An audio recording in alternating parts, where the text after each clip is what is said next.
சிவாய நமக. ஓம் சிவமகா வாழச்சித்த திருவடிகள் பற்றி.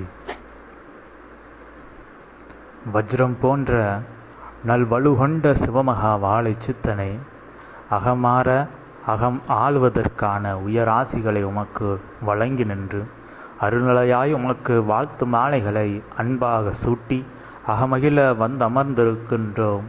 அன்னையாய் யாம் வஜ்ரேஸ்வரி என்கின்ற தேவியாய் யாம் இருக்கும் தலமோ ஹிமாச்சலம் என்று அழைக்கப்படுகின்ற உயர்தலமாய் உன்னத பெருந்தலமாய் தென்பொதிகை என்று அழைக்கப்படுகின்ற பொதிகை தொடரது போல் வட பொதிகை என்று அழைக்கக்கூடிய இமயமலையின் தொடரின் அருகாமையில் அமர்ந்திருப்பவளாய் அகமாற உம்மை வாழ்த்த வந்தமர்ந்திருக்கின்றோம். யாம் வஜ்ரேஸ்வரி. வஜ்ரம் போன்ற உயர்நிலை கொண்ட சிவமகா வாழை சித்தனை அகமாற உம்மை வாழ்த்தி நின்று வஜ்ரம் எவ்வாறு உருவாக பல யுகங்கள் ஆகுகின்றதோ அந்நிலை அதுபோல் பகல யுகங்களாக தவமிருந்து உயர்நிலை கொண்ட வஜ்ரமாய் ஆதி சபைதனை அற்புதமாய் பெற்றெடுத்த ஆதி சித்தனின் அருள்வடிவு கொண்ட சிவமே நீர் வாழி என்று வாழ்த்தி நின்று அவ்வாறு பல யுகங்களாக மண்ணில் இருக்கின்ற பஞ்சபூத நிலைகள் பெரும் வெப்பத்தினால் உட்கொள்ளப்பட்டு பஞ்சபூத கூறுகளினால் அவை அற்புத வைர கற்களாக மாறி நிற்கின்ற அந்நிலை அதுபோல் அகல பாதாளமதில் கடும் வெப்பத்தில் கங்கை சூழ அமர்ந்து பஞ்சபூதங்களின் நிலையோடு இருந்து தவமேற்றி தவத்திற்குள் சிவமாய் மாறி நின்று இன்று அச்சிவமே அழைத்த கணம் வந்து நின்று அருளாசி வழங்குகின்ற உயர் சபைதனை உத்தமமாய் பெற்றெடுத்த உத்தம சித்தனே அகமாற வாழ்த்தி நிற்கின்றோம். இவ்வாறு நிற்கின்ற நிலையில் இருந்து ஒரு நிலைதனை உரைக்கின்றோம். உம் நிலையையும் உம் சீடர்கள் நிலையையும் அன்பாறு எடுத்துரைப்பது அன்னையின் கடமை என்பதினால் எடுத்துரைக்கின்றோம். வஜ்ரம் என்பதை அவ்வளவு எளிதாக எவராலும் அதனை அழிக்க முடியாது. அதற்கென்று அதற்கு அழிவென்பது இல்லை என்றும் கிடையாது. அந்நிலை அதுபோல் சிவமகா வாழை சித்தனாய் வஜ்ரமாய் நீர் தவமிருந்து பெற்ற ஆதி இறை நூலுக்கு ஈடான ஓர் ஆயுதம் இவ்வையகத்தில் இல்லை என்பது உண்மை ஊர்ஜிதம். அதுபோல் உம் சபைக்கு ஈடான ஓர் சபை இல்லை, உமக்கு ஈடான ஒருவன் என்றும் இல்லை என்ற நிலை அதுபோல் அது உண்மை ஆற்றலோடு பேராற்றலாய் ஊர்ஜிதமாய் நிதர்சனமாய் இருக்கின்ற பொழுதும் கூட வஜ்ரத்தை எவ்வாறு உயர்நிலை கொண்ட வெறும் நெருப்பு அனலில் வைத்தால் கூட அதனை கரைக்கவோ உருக்கவோ இயலாது என்ற நிலை இருக்க அதில் கடும் சாரமதை சேர்த்து வைத்து அதனை சிறு வெயில் நிலை அதிகாலை கதிரவன் எழுகின்ற பொழுது வருகின்ற சிறு வெப்பம் இருக்கின்றதே அவ்வொளி வெப்பம் இதத்தை தருமே.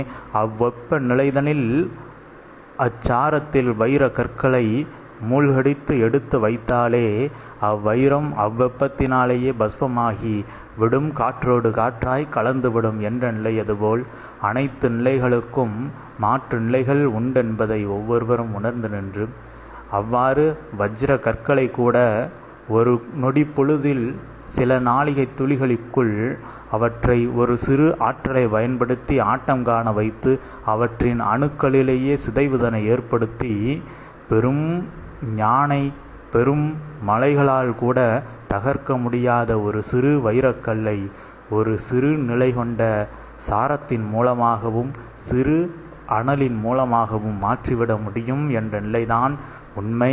இந்நிலை அதுபோல் வஜ்ரமாக ஆதி இறை நூல்களையும் ஆதி கைலாய சிவசூட்சம நூலின் உரைகளை கேட்டு வருகின்ற சீடர்களையும் வஜ்ரம் போல் அனலினால் புடமிட்டு பாதுகாத்து வைத்து அவர்களை வஜ்ரமாக மாற்றி கொண்டிருக்கின்ற வஜ்ர சித்தனே இந்நிலையது உயர்ந்து நிற்கின்ற பொழுது அனைத்தும் வைர கற்களாக மாறி நிற்கும்.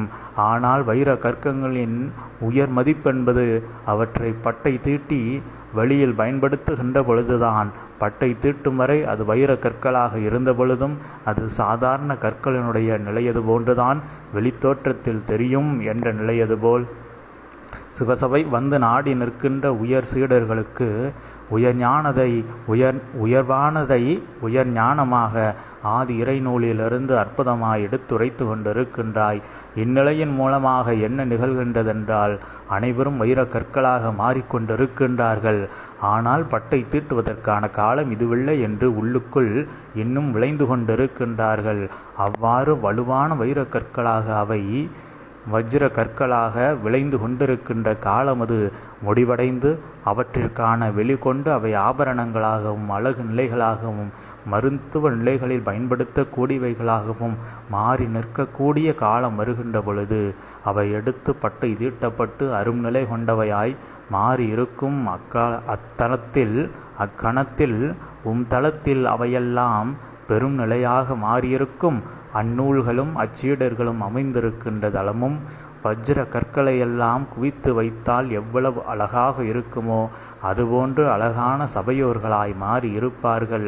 மலைமலையாய் வைர குவியல்கள் குவிந்திருப்பது போல் மலைமலையாய் உம்முடைய உயர்ஞான சீடர்கள் வஜ்ரமாய் குவிந்திருப்பார்கள். அவ்வாறு குவிந்திருப்பது ஒரு தளத்தில் மட்டுமல்ல, கண்ணுக்கு எட்டிய தொலைவு வரை உம்முடைய சபையினுடைய அருள் பெருமை கொண்ட சீடர்களே இருப்பார்கள். ஆனால் இருக்கின்ற நிலைத்திருப்பதின் நிலை யாதெனில், அனைத்து வைர கற்களும் யாம் உரைத்தது போல் சாரத்தில் மூழ்கடிக்கப்பட்டு பஸ்மமாக்கப் போவது இல்லை. அவற்றிற்கு விதி இருக்க வேண்டும். ஆணவம் என்ற ஒரு நிலை வருமாயின் அது எத்தனை மகா ஆற்றல் கொண்டவர்களாக இருந்த பொழுதும் அவர்கள் அழிக்கப்படுவார்கள், அழிந்து விடுவார்கள் என்ற நிலை இருக்கும். எனவே அடக்கம் அனைவருக்கும் வேண்டும். உள்ளுக்குள் அகங்காரம் அணுவளவு கூட இல்லாதிருக்க வேண்டும். அணுவளவு அகங்காரம் இருக்குமாயின் வஜ்ரக்கல்லே அணுவில் சென்று பிளக்கின்றவாறு அதற்கு ஒரு விதி இருக்கின்றது. ஆனால் அதனை தெரிந்தவர்கள் மிக குறைவு என்ற நிலை. அதுபோல் ஆதிகைலாய சிவசூட்சம நூலுக்கு ஈடான ஒரு நூல் இல்லை. சிவமகா வாழை சித்தனுக்கு நிகரான ஓர் சித்தன் இல்லை. சிவசபைக்கு நிகரான ஓர் சபை இல்லை. ஆனால் இவை அனைத்திற்கும் நிகர் இந்நூல்களே, இச்சபையே, இச்சித்தனேதான். இவற்றிற்கு எதிராக நிற்பதும் இதற்கு ஆதரவாக நிற்பதும் இவர்கள் மட்டுமே. எனவே யாவராயினும் எவராயினும் தர்ம நெறிகொண்டு உலகின் ஆற்றலை உண்மை நிலையாய் உலகுக்கு ஆள கொடுத்தது. ஆனால் அதற்கு அடிபணிந்து நிற்கின்ற பொழுதே அது உங்களுக்குள்ளிருந்து ஆள்கின்ற ஆற்றலை கொடுக்கும். அகங்காரம் வருமென்றால் அது அணுவிலிருந்து வஜ்ரக்கல்லை அழிப்பது போல் அழித்து நிற்கும் என்ற நிலைதனையும் யாம் உரைப்பது எம் கடமை. யாம் உரைத்து விட்டோம். ஏனென்றால் இத்தனை மகா சபைகளெல்லாம் கேள்வி கேட்பதற்கும் எதிர்த்து நின்று வாதிட்டு வெல்வதற்கும் எதிர் மக்கள் இல்லை என்ற நிலையினால்தான் பெரும் மன்னர் முடிகள் கூட மண்ணில் இடம் தெரியாமல் முறிந்து விழுந்து அழிந்து விட்டன. ஆனால் நம் சபை என்றும் அதுபோன்று நடக்காது என்பதை யாம் அறிவோம். ஏனென்றால் ஒரு நூல் வழி தவறி நிற்கின்றதென்றால் வழிகாட்ட ஒரு நூல் இருக்கும். சிவம் தவறு செய்தாலும் கூட எதிர்த்து நின்று கேட்க சிவசூட்சம நூலுக்கு அனுமதி உண்டு. அதுபோல் அகத்தியன் தவறு செய்தாலும் வாதிட்டு நிற்பதற்கு ஆதி இறைநூலுக்கு அருள்நிலையாய் ஆற்றல் உண்டு. அந்நிலை அதுபோல் ஒரு நூலுக்கு ஒரு நூல் சளைச்சதில்லை என்ற நிலையில் வடிவமைத்து கொண்டிருப்பதின் நோக்கமும் அதுதான். ஏனென்றால் நாளை இவர்தான் சபைக்கு முன்னுரிமை, இவரால் வைத்துதான் சபை இருக்கின்றது, இவர்தான் சபையை வைத்து கொண்டிருக்கின்றார், இவர் எது செய்தாலும் கேட்டு கொண்டிருக்கலாம் என்று எக்கணங்களும் இருக்காது. அது எத்தனை உயர் கணங்களை தாங்கிய நூல்தாங்கிய சீடர்களாக இருந்த பொழுதும், எத்தனை வருடங்களாக நூல்களை தாங்கியவர்களாக இருந்த பொழுதும் எதிர்த்து நின்று கேட்பதற்கு ஆதி இறைநூல்களுக்கு அதிகாரம் உண்டு. ஆனால் சீடர்களுக்கு அல்ல என்பதை உரைக்கின்றோம். நூல்தாங்கிய சீடர்களுக்கு அதிகாரம் இல்லை. நூலினை தாங்கி நிற்கின்ற பொழுது நூலுக்குள் இருக்கின்ற கணங்களுக்கு நீதி நெறி வலுவாது. இப்பிரபஞ்சத்தை நடத்துகின்ற நீதி நெறி கொண்ட தேவ சித்த கணங்கள் சிவகணங்கள் சிவத்தையே சிவபதவியில் அமர வைக்கின்ற அளவிற்கும் உயர்நிலை கொண்ட கணங்களாக தவ ஆற்றலில் உயர்ந்திருக்கின்ற நீதி நெறி வலுவாத கணங்களுக்கு அத்தன்மை உண்டு என்ற நிலைதனை அறிவித்து இத்தனை பெரும் கட்டமைப்பு இருப்பதினாலேயே சிவசபை எவராலும் வீழ்த்த இயலாத உயர் சபையாய் இருக்கின்றது. அகத்தியன் மட்டும் நிச்சயமாக ஒருவனாக இருந்தால் என்றோ வீழ்ந்திருப்பான். ஆனால் அகத்தியன் பல அகத்தியன் இருக்கின்றான். அந்நிலை அதுபோல் ஓர் அகத்தியன் வழி தப்பினாலும் மறு அகத்தியன் ஒரு அகத்தியனை வழிகாட்ட வந்து நிற்பான் என்ற நிலை அதுபோல் ஆதி கைலாய சிவசூட்சம நூல் என்பது வாழை சித்தன். வாழை சித்தனாகவே அனைத்து நூல்களும் வலம் வந்திருக்கும். வாழை சித்தனாகவே வலம் வரும் என்றால் ஆதி இறைநூல்கள் அனைத்தும் சிவமே என்று உரைக்கின்றோம்.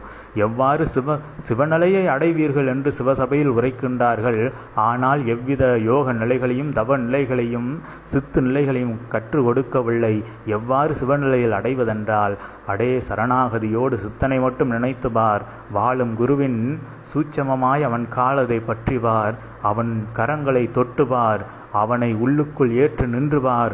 ஆதி இறைநூல் உள்ளுக்குள் நின்று விளையாடும் திருநாவில் அப்பொழுது சிவமாக நீர் மாறியிருப்பாய். சிவமும் உள்ளுக்குள் அமர்ந்து அருளாசி வழங்கி நிற்பார். அந்நிலைதான் சிவநிலை. அதனிலும் வேறு உயர்நிலை உண்டு. அந்நிலை நூல்களை தாங்கி பெருநூலாக நிற்கின்ற பொழுது உயர்நிலை கொண்ட சீடர்களுக்கு உணர்த்தப்படும். அச்சிவ உயர்நிலை கொண்ட சிவமாக மாறியிருக்கின்ற பெரும் தளத்தில் அமர்ந்திருப்பீர்கள். ஒவ்வொருவரும் அதனை உருவாக்குகின்ற சித்தனுக்கு சீடர்களாக. பின்பு அச்சித்தனாக அகத்தியனாக சிவமாக அருமுகனாக ஆதி இறைநூலின் பெரும் நிலை கொண்ட பிரபஞ்சமாக மாறி நின்று இவ்வையகத்தில் எக்காலத்திலும் வீழ்த்த முடியாத ஓர் சக்தியாய் உயர்ந்திருப்பீர். ஆனால் உங்களுக்குள் இருக்கின்ற ஆணவம்தான் உங்களை வீழ்த்தக்கூடிய மறுநிலை என்பதை அனைவரும் உள்ளுக்குள் வைத்துக்கொண்டு அம்மாற்று நிலை வருவதற்கு முன்பு அவற்றை வேறறுத்து அடக்கம் உள்ளுக்குள் இருக்கின்ற பொழுது அண்டத்தை ஆண்டு நிற்கலாம். எக்காலத்திலும் எவருக்கும் அடிபணிந்து நிற்க வேண்டிய நிலை இருக்காது. அடக்கம் இல்லாத நிலையில்தான் அகங்காரமது உள்ளுக்குள் பிரிட்டு வெளிவரும். அப்பொழுதுதான் ஆதி இறை நூல்களினுடைய ஆற்றலது குன்றியிருக்கும் என்ற நிலையை உணர்த்தி ஓர் மகா சபையினுடைய இது நூல்களுக்கு மட்டுமல்ல, இதுதான் சாதாரண சீடர்களுடைய நிலையும், இதுதான் பெருமகா இறைவடிவ நூல்களை தாங்கிய சீடர்களுடைய நிலையும் என்று அறிவித்து ஆணவம் வந்தால் அனைத்தும் அழிந்துவிடும். வஜ்ர கல்லும் அதற்கு விதி இருந்தால் அழிக்கப்பட வேண்டும் நிலை என்று இருந்தால் ஒரு சாரத்தில் முக்கி வைத்து அழிக்கின்ற நிலை அதுபோல் ஒரு நொடி பொழுதில் அழிந்துவிடும். அதனையும் விட உயர்வான நிலை உண்டு. ஏதேனும் தவ நிலையில் உயர்நிலை கொண்ட சித்தனின் அருள்வாக்குப்பட்டால் அவன் நினைத்தால் அந்நொடியே இவ்வைரக்கல் பஸ்மமாக ஆகிவிட வேண்டும் என்று உரைத்தால் அந்நொடியே எவ்வித மாற்று வேற்றுநிலை கொண்ட ஆற்றலும் தேவையில்லை. இவனுடைய தவ ஆற்றலே அவ்வைரக் கற்களை பஸ்மமாக்கி விடும் என்ற நிலை அதுபோல் ஆதி இறை நூல்களின் ஆற்றல் அகங்காரம் இல்லாத பொழுது அனைவருக்குள்ளும் பீரிட்டு வெளிவந்து நிற்கும். அது எவர் விழியிலிருந்தும் எவர் நாவிலிருந்தும் பஞ்ச இந்திரியங்களின் வழியாக வருகின்ற பஞ்சமா பாவங்களாக இருந்த பொழுதும் அவற்றையெல்லாம் அன்பாக எடுத்துரைத்து வழி நடத்துவைகளாகவும் அவ்வாறு அன்பாக எடுத்துரைக்கின்ற பொழுது வழி நடக்காத பொழுது அதிகார துணியில் அமர்ந்து நின்று அவர்களை அதட்டி நின்றும் வழி நடத்தி நிற்கும் என்ற நிலைதனை அறிவித்து அவ்வாறு இருக்கின்ற நிலையினாலேயே சபை எவராலும் வீழ்த்த முடியாத உயர் சபையாய் வளர்ந்து கொண்டிருக்கின்றது சித்தா. அச்சபையை இதுவரை மட்டுமல்ல, இனி வருகின்ற காலங்களிலும் உயர்நிலை கொண்ட சபையாய் கட்டி அமைத்து கொண்டிருக்க போகின்றவனே, கட்டி அரவணைத்து கொண்டிருக்க போகின்றவனே, அகமாற வாழ்த்துகின்றோம். உரைத்ததின் நோக்கம் எதுவென்பதை யாவரும் அறிந்திருப்பீர் என்று உரைக்கின்றோம். அழிக்கவே முடியாத என்ற நிலையில் கூட அழிப்பதற்கு ஒரு வழி உண்டு. ஏன், நேரம் வந்தால் கால் பெருவிரல் கூட உச்சந்தலையில் அதன் நிழலை படவைத்து நிற்கும் என்ற நிலையதுபோல் உயர்நிலையாய் ஆணவம் என்ற நிலை வந்தால் அடக்குவதற்கு எவர் வேண்டுமென்றாலும் வந்து நிற்பார்கள் என்ற நிலையே உண்மை. பெரும் ஞானத்தையெல்லாம் கற்றோம் என்று உணர்ந்த அவ்வை மூதாட்டி நித்தமும் ஆசி வழங்குபவள். அருநிலையாய் அவளுக்கும் நல்ல ஆசிகளை யாம் வழங்கி நின்று அவள் அன்று ஒரு சிறு மாட்டுக்கார சிறுவனாக வந்து நின்ற அருமுகனின் திருஞான விளையாட்டுக்குள் சிக்கி அவதிப்பட்டாலே அவள் ஞானம் அன்று அகங்கார துணியில் இருந்தது கீழ் விழுந்ததே. அந்நிலை அதுபோல் ஏனென்றால் அன்று சுட்ட பழம் வேண்டுமா சுடாத வளம் வேண்டுமா என்றால் அன்று சுட்ட பழம் என்ற ஒன்று இல்லை என்ற நிலைதனை எடுத்துரைக்க மறந்து நின்ற ஔவையவள், அப்படி ஒன்று இருந்தால் காட்டென்றும் பணிவோடு கேட்க தெரியாமல் அதனை மாற்று நிலையாக கேட்டு நின்றதினால் அன்று அகங்கார துணிதனில் எமக்கு அனைத்தும் தெரியும் என்ற நிலைதனில் அவள் அமர்ந்திருந்ததினால் அவனிட்ட ஒரு சிறு பழத்தினால் அப்பழம் உண்மையில் சுடவில்லை, ஆனால் சுட்ட நிலை அதுபோல் அவனுடைய ஞானம் அவளுடைய ஞானத்தை கேள்வி கேட்டு நின்று அவளையே தலகுனிய வைத்த நிலையதுபோல் அனைத்தும் அறிந்துவிட்டோம் அனைத்தும் தெரிந்துவிட்டது என்ற நிலை இருக்கின்ற பொழுது சிறுவர்களால் கூட ஒரு சிறு மழலையால் கூட மண்ணாலும் மன்னனும் அடிபணிந்து நிற்பான், அந்நிலை அதுபோல் சிவமும் தலைகுனிந்து நிற்கும் சிறு தவறு இழைக்கின்ற பொழுது கூட என்று அறிவித்து எக்காலத்திலும் பணிவோடு இருந்து கொள்ளுங்கள். பணிவோடு இருக்கின்ற பொழுது இப்பிரபஞ்சம் பணிந்திருக்கும். பிரபஞ்சம் பணிந்திருக்கின்ற வரைதான் பிரபஞ்சத்தில் யாவரும் பணியாற்றி இருக்க முடியும் என்ற நிலையை அறிவித்து பணிவு வேண்டும், அப்பணிவு நிலைதான் அனைவருக்கும் உயர் பயனை கொடுக்கும் என்ற நிலைதனையும் அறிவித்து சிவசபையிலேயே சூட்சம தயலில் எத்தனையோ கணங்கள் எதிர்வாதமிட்டு இருக்கும். வாழை சித்தனையும் கேள்வி கேட்கும், அகத்தியனையும் கேள்வி கேட்கும், அகத்தியனும் மீண்டும் அவற்றிடம் வினா வினவுவான். இவ்வாறு பல மோதல்களும் அனைத்தும் சிவசபையினுடைய உயர்நிலைக்காக நடந்து கொண்டிருக்கும் என்ற நிலை இருக்க, சிவமகா வாழை சித்தனுடைய அருள் சீடர்களாக இருக்கின்ற நீங்கள் முதலில் உங்களுக்குள் மோத வேண்டும். உங்களுக்குள் என்றால் சீடனோடல்ல, ஒரு சீடன் தமக்குள் இருக்கின்ற அகங்கார ஆன்மாவோடு மோதி தம்மை முதலில் வெல்ல வேண்டும். தமக்குள் இருக்கின்ற மாற்று வேற்று நிலைகளையெல்லாம் வேறறுத்து நிற்க வேண்டும். தமக்குள் பஞ்ச இந்திரியங்களினால் வருகின்ற அனைத்து ஆஷாபாஷ நிலைகளினாலும் வருகின்ற தீய நிலைகளையெல்லாம் வேறறுத்து நின்று உயர்நிலை கொண்டவனாய் உத்தம நிலையில் உண்மையாய் நிற்கின்றவனாய் உயர்ந்து நிற்க வேண்டும். அந்நிலை வருகின்ற பொழுதுதான் யாவரும் உயர்நிலை கொண்டிருப்பார்கள். அந்நிலைக்கு உயர் சபையை உத்தம பெரும் சபையை கொண்டிருந்து ஆதி இறை நூலை அற்புதமாய் ஆதி கைலாய சிவசூட்சம நூலென்ற பெரும் நிலைதனில் கொண்டிருக்கின்ற சித்தனே அவ்வருள் ஆயுதத்தின் மூலமாக அனைவர்களுக்கும் ஆசி உரைத்து வழிகாட்டி வழியிலிருந்து அவர்களுக்கு ஒளிகாட்டி அவ்வொளியின் மூலமாக அவர்கள் விழிகளின் மூலமாக உண்மை எதுவென்பதை காண்கின்ற உயர்நிலை வரத்தை கொடுக்கின்ற வஜ்ர சித்தனே அகமாற அதிகாலை வேளைதனில் வாழ்த்தியதில் ஆனந்தமடைந்து உயர்நிலை கொண்டவளாய் உத்தம நிலை காண்கின்ற உமக்கு நல்ல ஆசிகளையும் உம்மோடு இணைந்து நிற்கின்ற உயர் சபை சீடர்கள் யாவரும் உம்மோடு உணர்வு நிலைதனில் உணர்ந்து உம்மோடு இணைந்து இருக்க வேண்டும். உறவாடி இருக்க வேண்டும், உளவாடி இருக்க வேண்டும். எக்காலத்திலும் சிவசபையோடு சிவமகா வாழை சித்தனோடு உயர் நற்கணங்களாக எக்காலத்திலும் விளங்கக்கூடியவர்களாக உம் சபை சீடர்கள் மாறி நிற்கின்ற காலமும் இருக்கின்றது என்ற நிலைதனை அறிவித்து ஒவ்வொரு சீடர்களும் அளவு கூட தமக்குள் அகங்காரம் வராத நிலைதனில் தம்மை தாழ்த்தி பணிந்து பக்குவமாய் வைத்து கொண்டிருக்கின்ற பொழுது ஞானம் அடைந்து விட்டோம் என்ற ஆணவமும் இருக்கக்கூடாது. ஞானம் அடையவில்லையே என்று சோகத்தினாலும் விரக்தியினாலும் அகங்காரமும் வந்துவிடக்கூடாது. ஒன்று அதீத ஞானத்தை அடைந்தாலும் அகங்காரம் வரும்.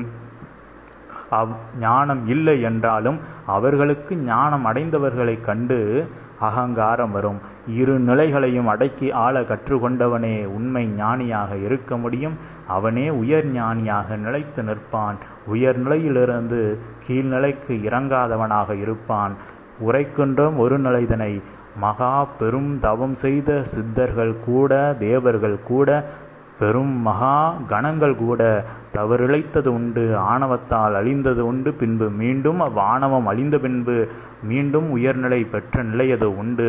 மீண்டும் மீண்டும் பல நிலை கொண்ட சித்தர்கள் இருக்கின்றார்கள். உதாரணத்திற்கு உரைக்க இருந்த பொழுதும் வந்து உரைப்பதின் நோக்கம் அகங்காரம் அழிவைதான் கொடுக்கும், அடக்கம்தான் அகத்தியன் போன்ற உயர்வை கொடுக்கும் என்ற நிலைதனை அனைவருக்கும் எடுத்துரைத்து அகத்தியனாய் இருக்கின்ற வாழை சித்தனே அகமாற உமக்கு அதிகாலை நல்வாழ்த்துக்களை வழங்கியதில் ஆனந்தம் கொண்டு உம்முடைய சீடர்கள் அடங்கி அடக்கத்தோடு உயர்நிலை கொண்ட ஆசானாய் வடிவில் அவர்கள் வலம் பெற வேண்டும். உமது ஆற்றல் எவ்வழியோ அவ்வாற்றலின் வழியே அவர்கள் வழிநடந்து நிற்பார்கள். அவ்வழிக்கு ஆதி இறைநூல்கள் வழிகாட்டி நிற்கும். அந்நிலை வருகின்ற பொழுது இச்சபை உயர் சபையாய் உன்னத சபையாய் உயர்ந்து நிற்கும்.